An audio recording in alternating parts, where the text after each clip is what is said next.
I used to read about Greek mythology back in childhood, but now it feels different. I mean, cultures invent gods in the images they need. The gods of mythology are the imagined agents of the otherwise inexplicable. I would like to make a rather strong argument for polytheism. The more gods, the better. And at first I was like, this is so crazy that the god is like, I hate humans, I'm gonna kill them all. And then I realized that's really honest and great, because like the world is trying to kill you, especially if you're sort of, I mean, even now. Like, and just in my quick reading, I was just like, whoa, that's not what I expected. If we look at the Christian God as portrayed in the Old Testament and the New Testament, and then in the Republican Party, and then in other interpretations, there is way more than one Christian God. There are buttloads. She is like a tire fire. That's all she is, right? She's never gonna blow up. She's just a tire fire at the edge of town. I love the idea of Greek gods as our modern day celebrities, and they fulfill all these same roles. So, you know, they exist in this mythic realm. Everybody knows what they're up to. Anything that's Christian or Islam or any religion of the book, I'm ready to debate you and to tell you how bullshit it is, which it is. Medea is always asking for the grace of the gods before she does all this.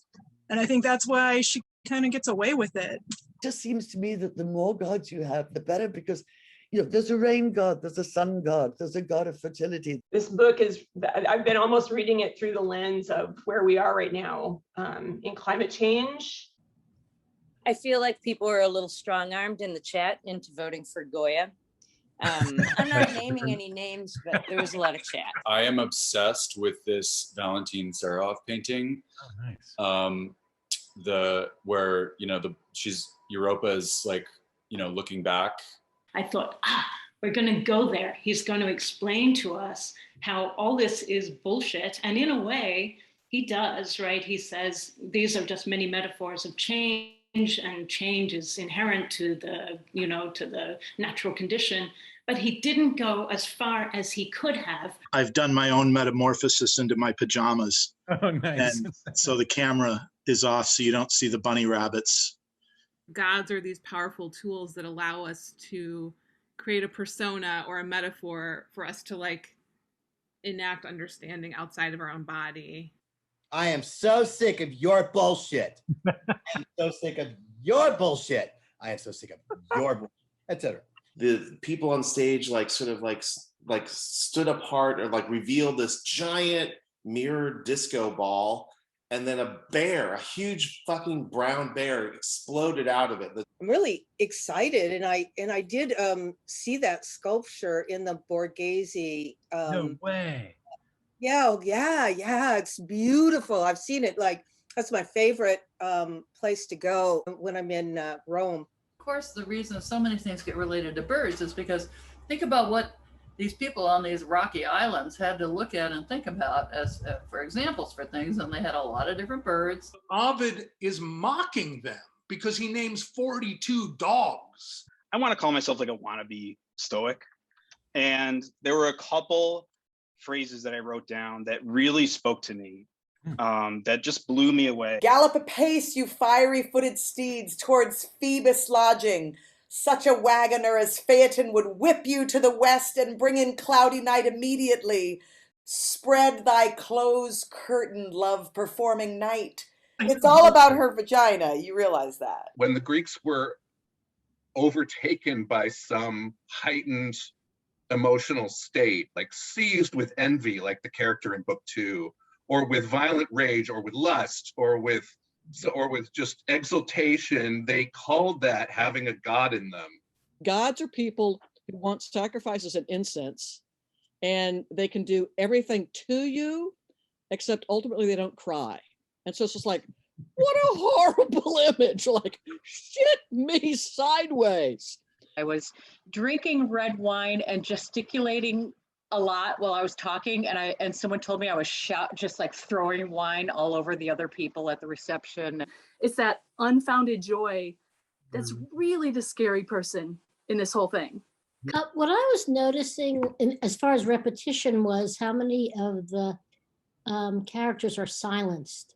I think that's like so interesting with Hercules that he says like, end my suffering, I want to die. And then they make him a god and he says like, I don't want that. I don't want eternal life. I want to be done. I want to feel free. I went around Europe with Rick Steves. He didn't have his company yet. And he drugged me around and he showed me all this artwork. And I had no fucking clue. I was from Iowa. I didn't know anything. And we'd look at this artwork and he'd try to explain it to me. And I'd be like, oh, yeah, that's kind of cool. And then coming into this and Christopher doing all this work and seeing this stuff and listening to you guys, I'm like, oh my God, that's all that artwork I saw. Icarus always gets blamed because he flew too high to the sun and in such that that's become a phrase. But now I'm kind of reading it as like, not that Daedalus is totally guilty, but it's the sense that he tried to kind of work on these unknown arts. And there's something very interesting there. And it makes it kind of sadder to me, because especially thinking about like my sons. It's weird that this piece in some ways has two suns, like that big pinky thing and then that little thing. I do have two new kittens, and I totally get parenting now, Marco. So everything you're just saying makes absolute sense. Here's Show one us of the our kittens. this is Lilac. Where's my camera? And then his little, let me grab his brother. Give me 2 seconds. We've got Lilac and Lotus, our little flower boys. And I actually, there we go. Yes. They love to wrestle and they love to make out, and then they go back to wrestling and they go back to making out. What parent would take a kid up in wax wings and go first? So like the person you're always pushing in front of you to go further, while it's a positive, they're the ones that are going to hit all of the danger. This is one of my favorite poems of all time, and certainly my favorite of Auden's. In a way, this Icarus flight is, to me, it's this really sad portrait of what youth itself is, that it's this thing that's so exhilarating and then over so quickly. I used to think like, oh, Icarus got what was coming, but it's like, oh man, you just have a good time. Feelings, science, stoicism, relations. I started to projectile vomit onto him, like right at him. My thyrsus. I had to look up what a thyrsus was. Wait, it's what a is that? pine cone on top of a stick with ivy on it and ribbons and so on. It's phallic as all hell, and it's what Bacchus's followers waved around. Mother Earth, and when she gave her monologue of, why the hell would you do this to me? I give you everything and you burn down everything. What's your problem? I enjoyed that bit. That was my favorite part. I was like, I wrote in the margins, I'm like, wow, first extended passage that isn't like about dismembering someone, or, you know, like where Medea is kind of thinking this all through. I have read Ovid before, the Metamorphoses, and I'm really enjoying it this time. When I first met my husband, he told me I should read it years and years ago. And it's like a fairy tale to me. It also really solidifies the human nature to me, and it makes me feel actually better about the world that we've always been this way.